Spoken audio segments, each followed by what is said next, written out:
Donc, dans la situation 3, on étudie une situation assez typique, c'est-à-dire qu'on a une particule qui bouge près de d'autres particules qui, elles, sont fixes. Ici, plus spécifiquement, on a une particule alpha. Une particule alpha qui est deux neutrons et deux protons pris ensemble. Elle se déplace avec une vitesse initiale de 5 mètres par seconde vers deux protons, protons A et B. Maintenant, je m'attends à ce que la vitesse de la particule alpha diminue, parce qu'elle est repoussée par les deux charges positives, parce qu'elle-même elle est chargée positivement, donc ça fait une force de répulsion électrique, et donc une accélération dans le sens contraire à la vitesse. Maintenant, il faut faire attention, c'est pas parce qu'il y a une accélération dans le sens contraire à la vitesse que la vitesse se réoriente tout de suite, ça prend un certain temps, et donc sa vitesse va diminuer pour se rendre jusqu'au point central, à l'endroit où on veut savoir c'est quoi la vitesse finale de la particule alpha. Donc, maintenant, je peux écrire les données du problème. Je sais que la particule A et la particule B ont une charge qui correspond à la charge d'un proton, 1,6 fois 10 à la moins 19 coulombs. La charge d'une particule alpha, ben, ça contient deux protons et deux neutrons. Deux neutrons, ça n'a pas de charge, mais deux protons, ça a une charge. Donc, elle est chargée de 3,2 fois 10 à la moins 19 coulombs, ma particule alpha. La masse d'une particule alpha, c'est grosso modo, c'est pour ça que j'ai mis ce symbole-là, 4 fois la masse d'un proton. Donc, ça correspond à 6,68 fois 10 à la moins 27 kg quand je fais le calcul, 4 fois la masse d'un proton. Les distances initiales entre la particule alpha et A, bien, nécessairement, c'est égal à la distance initiale de la particule alpha et B par symétrie. Et là, je regarde l'image, bien, je me rends compte qu'il faut que je fasse un petit peu de Pythagore pour le trouver, parce que j'ai une distance horizontale de 4 mètres, une distance verticale de 2 mètres. Donc, je vais appliquer le théorème de Pythagore pour trouver la distance ici. Et c'est symétrique des deux côtés. Donc, je trouve une distance de 4,472 mètres. Et finalement, j'ai la vitesse initiale de la particule alpha de 5 mètres par seconde. Je n'ai pas mis de moins devant parce qu'on travaille avec de l'énergie. Quand on travaille avec de l'énergie, on travaille avec les modules des vitesses, non pas avec les composantes des vitesses. Bon, c'est un problème de conservation de l'énergie, c'est un peu le but du chapitre. Donc, je m'en viens ici. J'ai déjà écrit le début. Mais quand on applique la conservation de l'énergie, on l'applique pour tout le système habituellement. Quand on le faisait en mécanique, on l'appliquait toujours sur les deux boîtes puis la poulie. Si on avait deux boîtes puis une poulie dans un problème, on faisait l'énergie cinétique de la boîte 1, de la boîte 2 et de la poulie. Puis après ça, on faisait ça aussi pour l'énergie potentielle de la boîte 1, de la boîte 2 et de la poulie. Donc, il fallait considérer les énergies de tous les objets du système. Maintenant, ben, on va voir si ça marche encore, ça. C'est logique que ça fonctionne encore, mais on va voir si on ne peut pas simplifier l'approche. Donc, l'énergie mécanique finale, c'est l'énergie cinétique finale puis l'énergie potentielle finale. Je fais la même chose initialement. Ça, je vous rappelle, c'est l'énoncé de la conservation d'énergie qu'on a vu en mécanique. Donc, les énergies cinétiques, bien, chaque objet peut en avoir un, comme j'ai dit tantôt. On l'applique sur tout le système.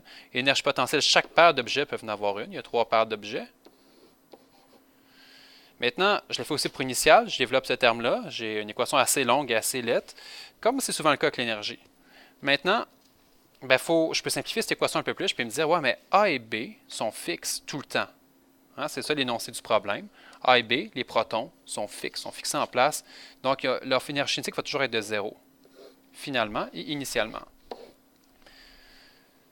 Ensuite, ben, c'est certain que ma particule alpha a une énergie cinétique qui va varier. C'est ça le point du problème. Par contre, l'énergie potentielle entre A et B, et finale et initiale, va être la même, parce que la distance entre A et B ne varie pas, ils sont fixes. Donc, ces termes-là vont s'annuler entre eux. Ils ne valent pas 0, mais ils vont s'annuler entre eux. Ce qui fait en sorte que, à la fin, quand je regarde c'est quoi cela, il me reste juste des termes contenant alpha. Ça veut dire ça que quand j'ai une seule particule qui bouge autour de d'autres particules qui, elles, ne bougent pas, ben, je peux juste considérer la conservation de l'énergie sur alpha. Donc, je vais l'écrire d'une autre couleur. Je vais réappliquer l'équation de la conservation de l'énergie, EF, égale à EI plus WNC. Mais maintenant, je vais le faire juste sur alpha. Donc, je vais me retrouver avec KF alpha plus UF de alpha est égal à KI de alpha plus UI de alpha plus WNC. Bon, dans ce problème-là, ça vaut 0. WNC, il n'y a pas de force non conservative. Donc, je peux me permettre d'étaler un peu cette équation-là encore avec ce que je connais. L'énergie cinétique, ça reste une demi. masse de la particule alpha, fois la vitesse finale de la particule alpha au carré, plus Q de la particule alpha qui a une charge, mais elle est plongée dans le potentiel des autres charges, que j'ai appelé tout simplement V final, est égal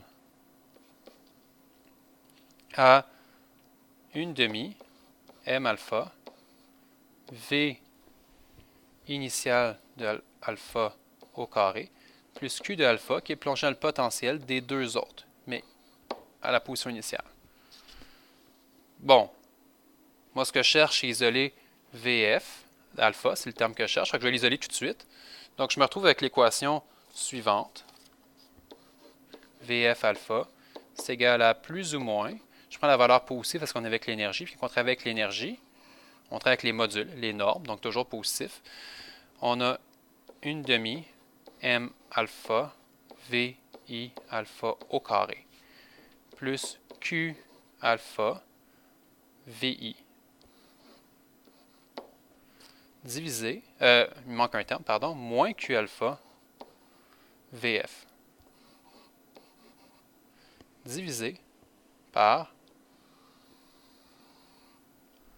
1 demi m alpha. Bon, maintenant, il faut faire attention. J'ai des V puis des V. J'ai les V des vitesses puis les V des potentiels. J'ai essayé d'exagérer les V des potentiels dans la dernière équation pour que ce soit évident qu'on parle des V majuscules. Mon tableau ne représente pas très bien ça. Si à la main vous êtes bon, faites des minuscules puis des majuscules. Sinon, vous pouvez faire des signes distinctifs. On se fait mettre des petites barres sur vos V. Plusieurs choses qu'on peut faire. En général, les étudiants n'ont pas trop de misère à ce que ça soit propre, là. Bon. Maintenant, je voudrais bien appliquer cette équation-là, mais il manque deux choses. Il manque VI et VF. Il manque ces deux termes-là. Donc, ce que je vais faire, je vais les calculer. C'est le potentiel ressenti par la particule A. Mais ce qu'il faut comprendre, c'est que la particule alpha, pardon. Mais la particule alpha, elle est plongée dans les potentiels de A et de B.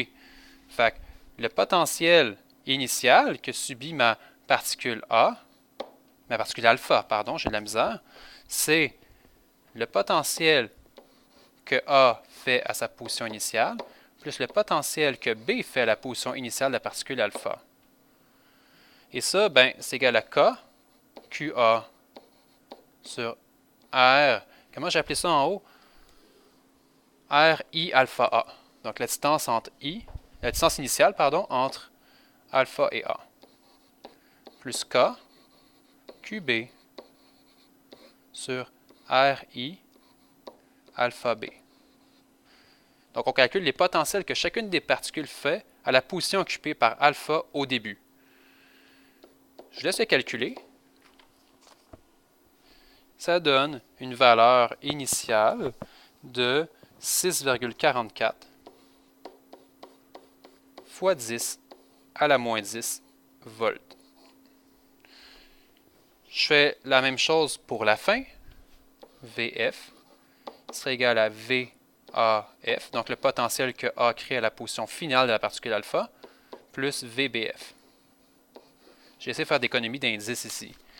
Et ça donne KQA sur RF alpha A, donc la position, la distance qu'il y a entre alpha et A à la fin, plus KQB sur RF alpha B égale 1,44 fois 10 à la moins 9 volts. Avant de continuer, est-ce que ça fait du sens que le potentiel final soit plus grand que le potentiel initial? La réponse est oui, parce que je me rapproche de particules positives. Hein? Il est plus grand parce que le potentiel final, c'est 10 à la moins 9, alors que le potentiel initial, c'est 10 à la moins 10. Donc, c'est normal que ce soit plus grand? Oui, parce qu'au début, je suis très loin des particules positives qui ont des potentiels positifs, mais je suis relativement loin. En me rapprochant à 2 mètres de distance, je diminue la distance et donc, je augmente le potentiel.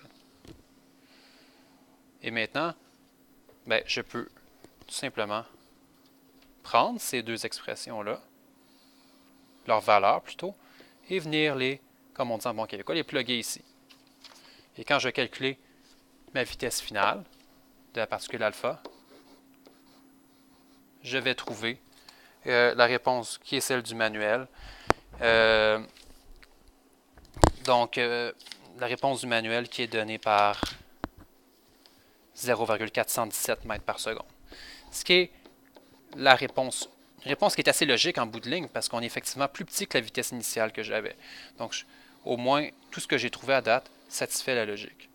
Donc voilà pour ça. J'espère que ça vous a aidé, ceux qui ont écouté jusqu'à la fin. Et puis, on se voit en classe.